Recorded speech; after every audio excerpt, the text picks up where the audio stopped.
시청자 여러분 안녕하십니까. 지금부터 정권의 안보정론을 시작하겠습니다. 자, 이번 시간에는 말이죠, 이 안보 관련 뉴스를 맨 먼저 여러분께 말씀을 드리겠습니다. 자, 오늘 김용현 장관이요, 대전에 있는 ADD 연구소에서 이 LSAM, 그러니까 이제 장거리 그 지대공 미사일, 요 미사일 완전히 연구가 다 끝났어요. 그래서 이제 배치만 남아놓고 있는데 한 2027년부터 실전 배치를 할 예정으로 있다고 합니다. 한 10년 걸려서 이제 개발한 건데요. 100% 우리 국산 기술로 개발이 끝났답니다.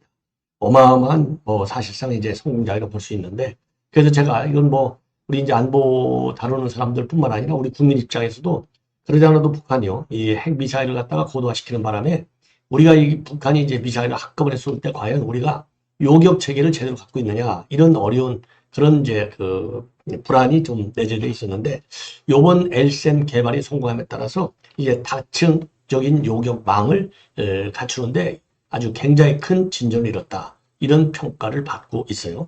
자, 그렇기 때문에 지금 오늘 요 LSAM 완전히 개발 성공, 이 행사는요, 어마어마한 군사 전략적인 의미를 갖는다, 이런 점에서 오늘 이제 김동연 장관 아주 굉장히 훌륭한 행사를 가졌어요. 자, 그래서 북한이 도발하면 그야말로 정권 종말의 대가를 치르게 될 것이다, 강한 입장문을 내놨습니다. 그래서 이 안보 관련 뉴스를 맨 먼저 말씀드리겠고요. 한동훈이가 오늘 말이죠, 또 이제 국회에서 지금 이제 전면전이 벌어지고 있다라고 말씀을 드렸잖아요. 자, 그래서 이제 추경과 이제 그만합시다, 휴전을 하자고 얘기를 했지만은 전혀 통하지 않아요. 자, 한동훈 친한계 인물들이 적극적으로 공격에 나서고 있는 상황이다. 그러다 보니까 이제 친윤계 쪽에서는요, 아, 그래? 그러면 우리는 이제 한동훈이 특검을 해야 되겠네.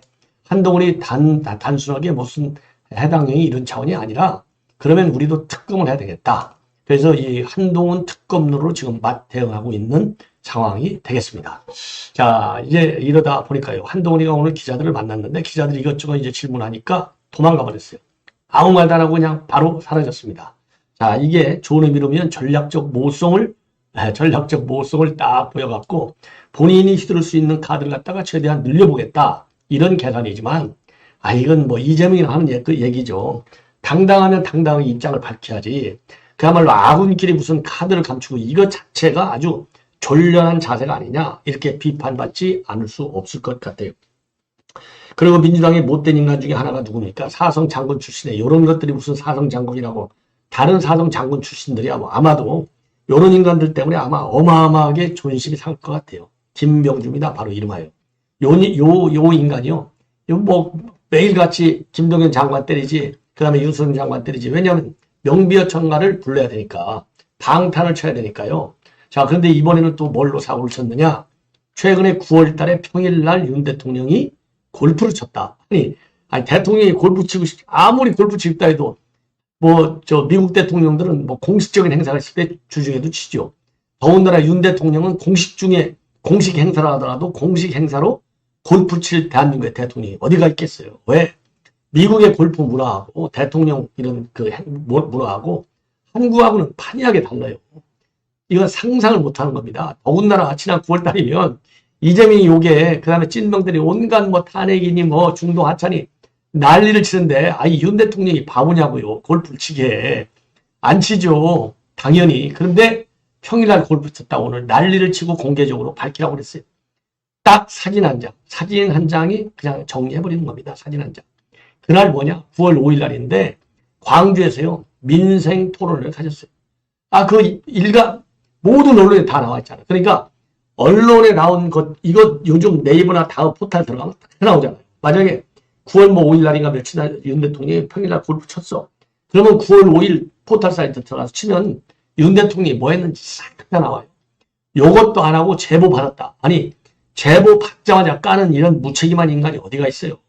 이런 인간을 갖다가 배지를 2번씩 3번씩 달아준다는 게 말이나 되니까, 이런 무능하고 무책임한 인간을 갖다가 사성장군을 앉혀갖고, 그것도 그 중요한 한미연합사 부사령관 자리를 앉혔으니 미군 장교들이 이런 인간을 갖다가 장군 아니라 우리관급 장교라고도 쳤겠어요? 이런 무능한 인간?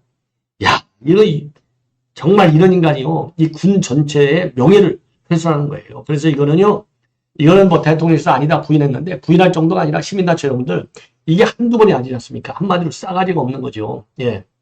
거짓말쟁이. 김병주요, 이거 그냥 명예훼손을 하려면 대통령이 직접 고발해야 되니까, 명예훼손 말고서도 무슨 뭐 가짜뉴스 하나 걸어가지고, 요거 반드시 이 못된 버르장머리를 싹 다 뜯어고쳐야 될 것이 아니냐. 예, 이런 생각이 들어요. 자, 그리고 김병관, 여러분들 잘 아시죠? 이 김병관이. 예. 김병관이가, 야, 이거 참 기가 막히는데 수사가 왜 이렇게 늦는지 모르겠어요. 이게 그러니까 2020년도에 있었던 2019년도에 사고가 났는데, 지금 이게 뭐 2024년이잖아요. 5년에야 걸쳐서 지금 재판이 진행되고 있는데, 항소심에서, 말하자면, 요거 형량이 너무 많다. 이거를 갖다가 기각했어요. 예, 형량이 너무, 그러니까, 김병관 측에서는 많다 그러고, 검찰 측에서는 작다 그러고, 그리고 사실관계도 부인하고 이러고 있는데, 성추행을 한 게 맞다. 자, 그래서 오늘 기각이 됐습니다. 야, 이 민주당 이게 성추문 이게, 정말 끊이지가 않네요. 예, 이거 한번, 그러니까, 괜히 어설프게 윤석열 대통령 내외만 공격할 게 아니라, 자체 정화 노력을 좀 해야 될 것이 아닌가 이런 생각이 들고 마지막으로 그 정도를 가지고 이렇게 이제 말씀을 드리겠는데 맨 먼저요 이 안보 관련 뉴스를 말씀을 드리겠습니다. 이게 조금 어려워요. 이제 조금 어려운데 그래서 제가 자료 화면을 지금 뭔가 이게 어렵기 때문에 자료 화면을 뭐 모든 언론에서요 아주 자세하게 아주 좋게 잘 만들어놨어요. 아주 쉽게. 그래서 이 자료 화면을 가지고 여러분께 이제 설명을 한번 드리도록 하겠습니다. 자, 이게 엘셈, 지금 이제 이거 시험 발사한 장면이 되겠고, 요게 엘셈 유도탄 비행시험입니다. 요격. 엘셈이요, long, 길다 이거죠. surface to air, 그러니까 지대공 미사일. 그래서 엘셈이라고 해요, 엘셈. 예. 자, 이게 성공적으로 시험 발사를 해서 이제 완전히 모든 성능 시험이 100% 끝났습니다. 오늘부로. 그래서 이제 시험 발사 모든 그 성능 시험이 끝난 그 자축 행사를 오늘 가진 거예요. 예. 자, 이 정도면 뭐 충분히 이제 아실 것 같고. 예. 그러면 이게 미사일 종류가 요격 미사일 체계가 굉장히 많잖아요. 그래서 요거는 조선일보에서 만들어 놓고 있는 자료 화면인데 아주 뭐 잘 만들어 놨어요. 북한이 미사일을 쏘면은 우리가 요격할 수 있는 요격망 체계가 우선 팩3가 있습니다. 그 다음에 사드가 있어요. 아주 여러분들 잘 아시지 않습니까? 송주. 요 문재인 요 정부가 이 사드를 배치 안 하려고 계속 끙끙거리고 지연시키고 있다가 윤석열 정부 들어왔어야 정상 배치가 됐어요. 근데 문제가 뭐냐? 사드 배치를 안 하려고 지금 한미 양국이 군사작전으로 사드를 정상 배치를 해야 되는데 군사작전 내용을 시민단체하고 중국에 다 알려줘요. 이런 더러운 짓거리를 했으니 그 밑에서 사성장군을 달았으니 김병주 수준이 뻔한 거 아니겠습니까? 그 다음에 이제 천궁2가 있어요. 그 다음에 이번에 이제 완전히 개발에 성공한 엘셈이 있습니다. 예. 자, 그래서 이제 이게, 그러니까 이제 미사일이 날라오는 그 고도에 따라서 어느 고도에서 미사일을 요격 격추할 것이냐. 그 이제 요격망 미사일이 다 달라요. 그래서 아까 말씀드린 대로 천궁2가 제일 요격 고도가 낮아요. 15에서 30km. 그 다음 낮은 게 패트리엇입니다. 패트리엇 3, 팩3라고 하죠. 팩3. 요게 15에서 40까지. 두 번째로 낮아요. 그 다음에 세 번째로 낮다고보다도 세 번째 높다고 해야 되겠네요. 예. 세 번째 고도가 40에서 60km. 여기가 이제 엘셈이 되는 겁니다. 엘셈. 그 다음에 이제 사드는 고고도 미사일입니다. 예, 고고도. 40에서 150까지가 이제 사드요. 그래서 지금 그러니까 이제 미사일 이렇게 딱 쏘면 올라가는 거가 상승 단계, 맨 위에서 고공병하는 게 중간 단계, 그리고 내려오는 거가 종말 단계가 하강 단계라고 생각하시면 돼요. 항상 하강이 마지막으로 내려오는 거예요. 예. 그래서 이제 내려오는 지점, 종말 단계에서 요격을 하는 겁니다. 자, 그리고요, 또 있어요. 뭐, 제가 신문에서 나온 거 다 해놨어요. 이거는 문화일보가 한 거예요. 그래서 이거 상승 단계라고 써있잖아요. 상승. 그 다음에 중간 단계. 그리고 꼭대기에서 정점을 찍고 내려오는 게 이제 하강 단계인데, 이것도 똑같이 아까 말씀드린 천궁 15에서 20, 천궁 1은 15에서 20, 천궁 2는 15에서 30. 그 다음에 이제 팩3가 15, 40. 그 다음에 미디엄 레인저, 그러니까 중거리. 예, 이 셈3 이게 15에서 50. 그리고 이제 장거리 지대공 미사일 LSAM이 40에서 60. 그 다음에 이제 LSAM-2가 있어요. 우리가 이제 LSAM까지는 개발이 이제 오늘 끝났어요. 완전히. 자, 끝내서 오늘 이제 행사를 한 거예요. 축하 행사를. 자축 행사. 그리고 이제 지금 개발 중에 있는 게 LSAM-2인데 이거는 40에서 100km까지가 용역망이에요. 자, 그래서 이제 사드보다는 조금 그래도 낮아요. 한 50. 예, 사드는 40에서 150까지 굉장히 고고도 미사일 방어망이 되겠습니다. 요거는요, 문화일보가 만든 자료가 되겠습니다. 예. 자, 요게 미사일이 딱 북한이 미사일을 발사하면 뭐 우리 미사일도 마찬가지지만 상승 단계를 거쳐서 중간 단계로 가가지고 중간 단계는 외기권 밖에서 고공 비행을 하는 것을 중간 단계라고 하고요. 종말 단계는 이제 아래로 떨어지는 단계가 종말 단계인데 대기권으로 재진입하는, 그러니까 북한이 이 밖에 이제 여기에서 대기권으로 재진입하는 이 기술을 가졌냐 안 가졌냐, 이게 이제 우리가 이제 지켜볼 관심사인데, 최근은 러시아의 기술 도움으로 대기권 재진입 기술, 종반 단계에 들어오는 이 독자 기술도 러시아한테 받았을 것이다. 이게 이제 우리가 추론하고 있는 것이고요. 종말 단계는 고도를 40km를 기준해서 그 위에서 요격하는 단계하고 그 아래에서 요격하는 게 있는데, 위를 상층 단계, 아래를 하층 단계, 이렇게 기술적으로 세분을 한다고 합니다. 요거는 아까 이제 말씀드린 대로 패트리 MSAM-3, MSAM-2, 그 다음에 이제 장사장포 요격 체계도 있고요. 이게 이제 LSAM-2, 그 다음에 이제 LSAM-2, 여기 LSAM 이렇게 되어 있고요. 자, 그리고 여기에 이제 LSAM에 들어가는 기술들이 이렇게 많이 있다고 그래요. 근데 이런 모든 기술을 우리가 독자적으로 개발했다는 겁니다. 전방 덮개, 뭐 이 기술적으로는 저도 뭐 잘 모르겠어요. 여기까지는 제가 공부를 지금 할 시간적 여유도 없고, 그리고 여러분들께서도 이거는 이제 군사 전문가들은 뭐 당연히 알겠지만은, 이런 뭐 전방 덮개, 저해선 열상 탐색기, 그 다음에 위치, 자세, 제어 장치, 대충 짐작은 가시죠? 예. 그 다음에 직격 요구하는 거, 히트킬, 파편으로 떠뜨리지 않는 거, 킬하지 않는 거. 그러니까 이게 굉장한 첨단 기술이 요구되는 한 것이 직격 요구, 히트킬, 이 기술이라고 그래요. 그 다음에 단 분리 장치가 있고, 그 다음에 이중 헬스형 추진 기관이 있다고 그래요. 예. 그래서 이런 모든 기술을 100% 우리가 자체적으로 개발했다. 여기에 상당한 지금 의미가 있는 거예요. 그래서 우리가 자체적으로 이런 그 LSAM 요 기술을 개발해 갖고 우리가 이제 이 방어함도 춤춰나가는 측면도 있지만은 방산에 크게 이제 기여하는 거죠. 방산. 왜냐하면 우리가 원전 수출할 때 미국 웨스팅하우스를 하도 심해 갖고 힘들잖아요. 그런데 이런 거는 100% 독자 기술이기 때문에 방산하는데 아무런 장애가 없는 거예요. 어마어마하게 방산 이 머니를 우리가 축적할 수 있는, 예. 그 지금 세계 방산 시장이 어마어마한 거 아니에요. 그래서 윤석열 대통령이 지금 재임 중에 4대 방산 대국을 만들겠다. 여기에도 크게 기여할 수 있는 거가 되고, 요게 2015년부터 10년 정도 걸려서 만들었고요. 1조 2천억 정도의 예산이 투입됐고, LSAM-2를 지금 개발 중에 있고, 2027년부터 실전 배치하고, 예. 그리고 이제 요 LSAM 이 미사일은 4개 포대로 구성되어 있다고 합니다. 그래서 이와 관련해 가지고요. 오늘 이제 우리 이제 김동연 장관이 확실하게, 예, 북한에 대해서 경고장을 날렸습니다. 경고장을 확실하게. 만약에 도발하면 정권 종말을 가할 정도로 우리가 확실하게 보복을 해 주겠다. 이렇게 밝혔습니다. 그리고 요런 그 LSAM 기술은요, 미국과 이스라엘 같은 아주 대단한 그런 첨단 기술을 갖고 있는 나라만 개발하고 있다고 합니다. 그래서 오늘 김영현 장관이 그 LSAM 개발을 기념행사에서 LSAM은 앞으로 우리 영국을 지키는 수호자이자 억제자로서 국민의 생명과 재산을 지킬 것이다.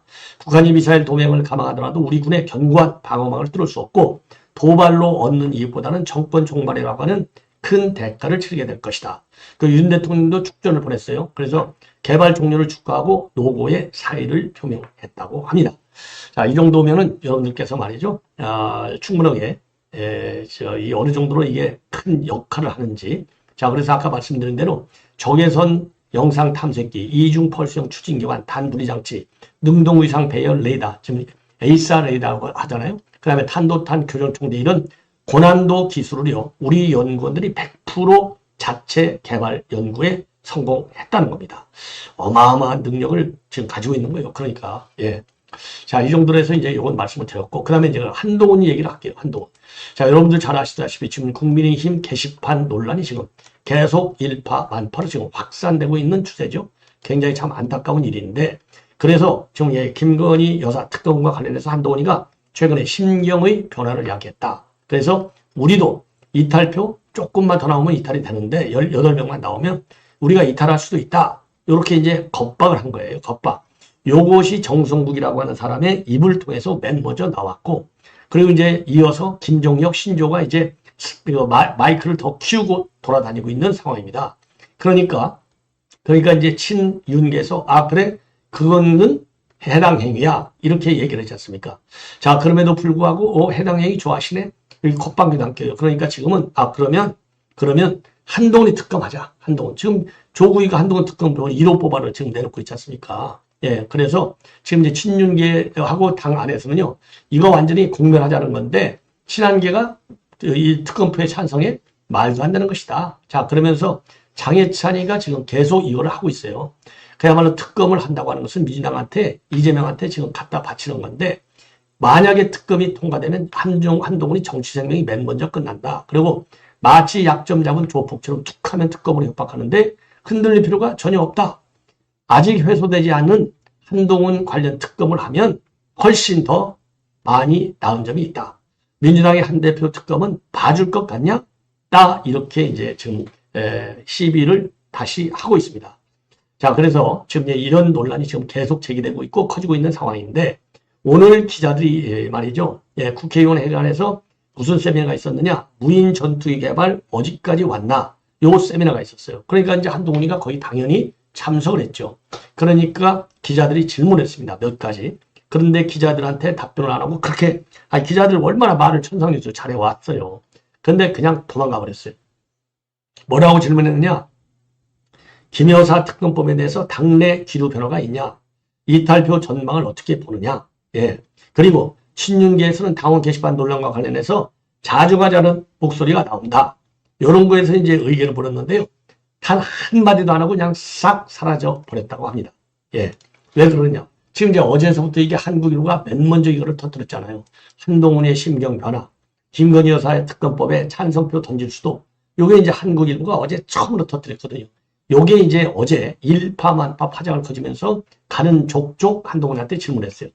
예, 어제만 하더라도 저 한두 마디씩은 했습니다. 자, 그래서 이제 어제 그 심경의 변화, 김건희 여사에 대한 표, 우리가 찍을 수 있어. 이런 이제 보도에 대해서 어제만 하더라도, 그거 내가 한 말이 아닌데, 예, 이렇게, 답변을 했고요. 그리고 또, 김건희 특검에 대해서 그러면 단일대우 유지한다는 입장에는 변화가 있는 거냐? 예, 그랬더니 거기에 대해서는 긍정도, 부정도 하지 않은 바 있습니다. 자, 그래서 이제 어제만 하더라도, 예, 조금 이제 일부는 대답을 하고 일부는 대답을 안 했는데, 오늘은요, 아예 한마디도 안 했어요. 그러니까 이거는요, 좋게 해석하면 뭐냐? 이거 복잡한 사안이니까 추경호가 얘기한 대로 이거 뭐 왈가왈부해서 자꾸 파장을 지금보다 더 키워? 그럼 이건 상당히 공멸 위기로 갈 수도 있어. 그러니까 나 당 대표니까 지금부터는 이제는 요거를 주워 담아야지. 이런 좋은 의미에서의 그런 그 주랭랑 또는 답변 회피가 아니고 자기 속을, 왜 우리가 그렇잖아요. 말을 많이 하면 자기 속셈이 다 드러나지 않습니까? 속셈을 드러내지 않겠다는 방어 전략의 일환이다. 왜냐하면 너무 공격, 그러니까 돌아올 수 없는 다리를 지금도 많이 건너갔는데 너무 공격을 할 경우에는 정말로 돌아올 수 없는 다리를 건너가면 이거 대선이고 뭐고 간에 싹 다 날아가는 거죠. 그야말로 지금 친한계 생각은 뭐냐? 이거 결국은 한동훈이 쫓으려고 하는 거 아니냐, 용산에서. 이런 생각을 갖고 있다는 거 아니에요? 그런 음모론을 용산이 가지고 있을 것이다. 그래서 지금 난리친다는 거 아니겠습니까? 그런데, 예. 그렇게까지 가면 이제 본인이 더 손해를 가 테니까, 거기까지는 지금 안 가려고 지금 본인의 얼굴을 감추는 것이다. 이렇게 보여집니다.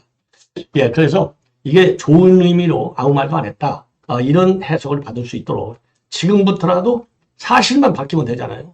뭐 미주알 고주알 안 밝히더라도 가족이 했다 안 했다. 왜냐하면 가족과 관련된 인물이 했으니까 김건희 여사와 윤석열 대통령을 악마하는 글이 압도적으로 많은 거 아니에요. 그러니까 이게 욕을 세게 했다 안 했다를 떠나서 이미 뭐 지금 강남 맘카페에서부터 진은정의의 그런 조작 기술이 있었다. 이게 나온 거 아니겠습니까? 그러니까 어디선가부터에 대해서는 지금 한동훈이가 말을 하지 않을 수 없어요.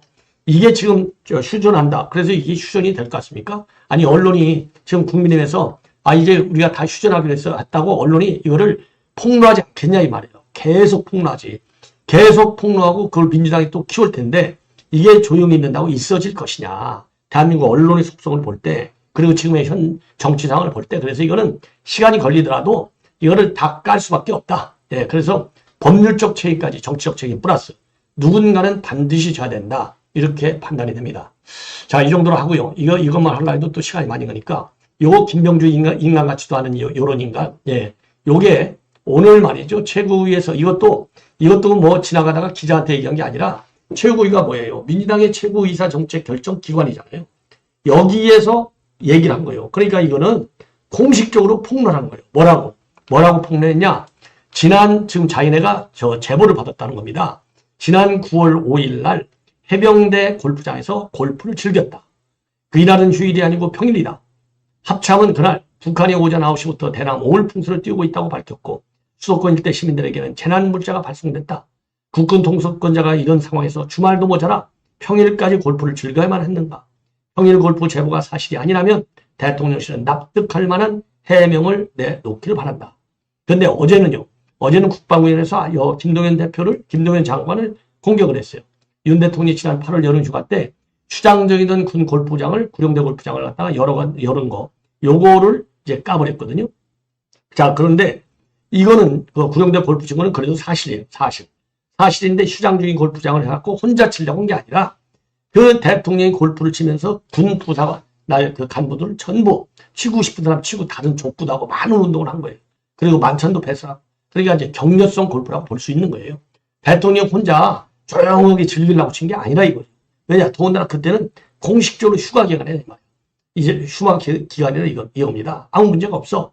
예, 그런데 그것도 마치 대통령이 혼자 군 골프장을 조용하게 몰래 골프를 친 것처럼 프레임을 걸어서 대통령을 욕먹이려고 그걸 깠어요, 어제는.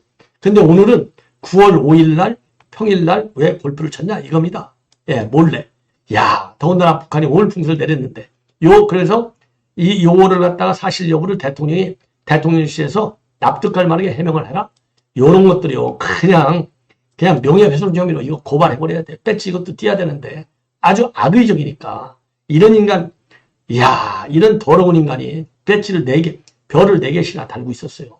근데 지금 9월 5일 날 뭘 했느냐, 윤 대통령이. 9월 5일 날 광주에서 말이죠.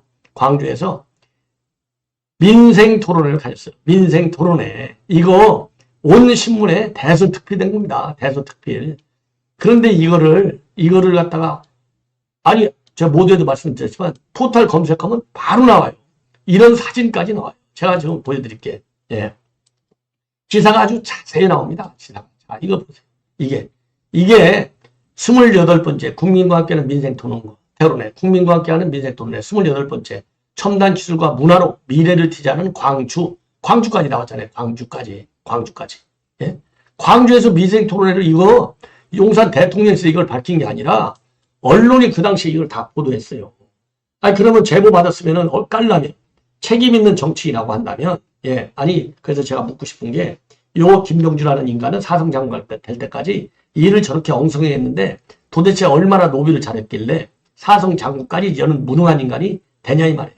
이런 인간이 사성 장군 됐으면 아마 사성 장군만도 수백 명이 나왔어야 돼요. 아니 포털 하나 제가 그래서 9월 5일 이거 딱 쳐보니까 이거 30초 말이 하도 안 돼서 쳐보니까 이 광주 딱 사진이 나와요. 거기 가서 어마어마하게 광주 발전 프로젝트를 다 공개해요. 공정한 의료 서비스 접근권을 향할 수 있도록 지역 필수 의료 기반을 확충해 주겠다. 그리고 문화예술 분야에서의 위상을 높이도록 2027년까지 1181억 원을 투입해서 광주 비엔나 전시관을 신축하겠다. 그리고 상무소 소각장 부지에 내년 5월까지 516억 원을 투입해서 광주 대표 도서관을 건립해 주겠다. 그리고 그 부지에 2028년까지 436억 원을 추가로 투입해서 복합 문화 커뮤니티 시설을 조성하겠다. 그리고 광주 박물관에 내년까지 290원을 투입해서 도자 문화관을 건립하고 아시아 도자 전시의 거점으로 만들겠다. 그리고 광주 자율차 소부장 특화단지에 534권을 투입하고 AI 영재고등학교가 차질 없이 2027년도에 개교할 수 있도록 챙기겠다. 이런 어마어마한 광주 지역 발전을 위한 프로젝트를 딱 선물로 주는 겁니다. 그런데 거기 가서 골프 쳤대요. 이런 X 같은 인간을 갖다가 야 이게 인간입니까? 김병주야 너 정말 너 같은 인간 때문에 대한민국 장선 드시고 울부짖다는 거 알아라. 제발 이 김병주 더러운 인간아. 예. 아이고 이런 것들을 또 좋아하고 아이고 장군님 무슨 국회의원님 최고위원님하고 읊조리는 민주당 의원들을 보면은 그림이 그려집니다. 망해가는 민주당이 아닌가 하는 생각이 들어요. 그리고 또 하나 망해가는 사인 하나만 더 말씀드릴게요. 열불이 나가지고요. 이 김병관이가 전에 민주당 의원이었는데 요게 말이죠. 이게 성남 그 민주당 의원이잖아요. 요게 2019년도 12월 16일 날 9시에 지역구인 성남 한 식당에서 동석 남성에게 강제로 입을 맞추면서 부적절한 성추행을 했어요. 그러니까 이 피해 남성도 또 참 누군지도 모르는데 대단한 남성이네요. 1년 후에야 김병관이를 고소해요. 2020년도 12월에요. 아마도 2019년도 12일은 국회의원 배지를 달았을 때고, 예. 그러니까 고소했는데 또 기가 막힌 건 경찰청도 기가 막혀요, 수사. 이게 2020년 12월에 고소를 했는데 작년 5월 달에야 검찰에 송치를 합니다. 검찰에. 그래서 검찰은요, 그래가지고 이제 사실관계를 확인한 뒤에야 기소를 했어요. 그래서 1심 재판이 지난 9월에서야 났어요. 징역 10개월에 집행유예 2년. 그리고 40시간의 성폭력 치료 프로그램을 이수했고, 이번에 2심 재판이 바로 나왔습니다. 오늘 나왔어요. 2심 재판 결과. 그런데 피고인과 검찰의 항소를 모두 기각했습니다. 그래서 1심 판결인 집행유예 2년, 그리고 징역 10개월에 집행유예 2년. 이걸로 이제 형이 확정됐어요. 그러니까 이거 대법원 가봐야 대법원은 사실관계를 보지 않지 않습니까? 법리만 보지. 그러니까 대법원 가봐야 아무 소용없는 거예요. 요대로 형이 확정되는 겁니다. 그래서 지금 이제 항소심 재판부는요. 지금 피고인은 1심 판대, 김병관이는 사실오인과 법리 오해를 주장하지만은 피해자의 진술 신빙성 유무에 대해서 현저히 부당하다고 보기가 어렵다. 그리고 피고인이 피해자에게 신체 접촉한다는 의식과 의욕이 있던 이상 강제 추행의 고의도 있다고 보는 것이 타당하다. 따라서 김병관 피고인의 주장은 이유가 없다. 그리고 피고인과 검사의 양형부당 주장을 모두 고려해보더라도 원심형이 너무 무겁거나 가벼워 부당하다고 보이지도 않는다. 그래서 항소 기각 사유를 그렇게 밝혔습니다. 야, 이런 더러운 인간들. 그러니까 하나는 가짜뉴스에 자질 부족에 함량 부족에 김병주, 또 김병자로 가네요. 또 김병관이 그래서 아주 더러운, 이거 무슨 뭐 동상여자도 아니고 더러운 인간이죠. 예. 아니, 밥집에서 무슨 뭐 성추행하고, 아이고, 쓰레기 같은 인간들. 예, 이걸로 본 방송은 마치겠습니다. 시청자 여러분 대단히 고맙습니다.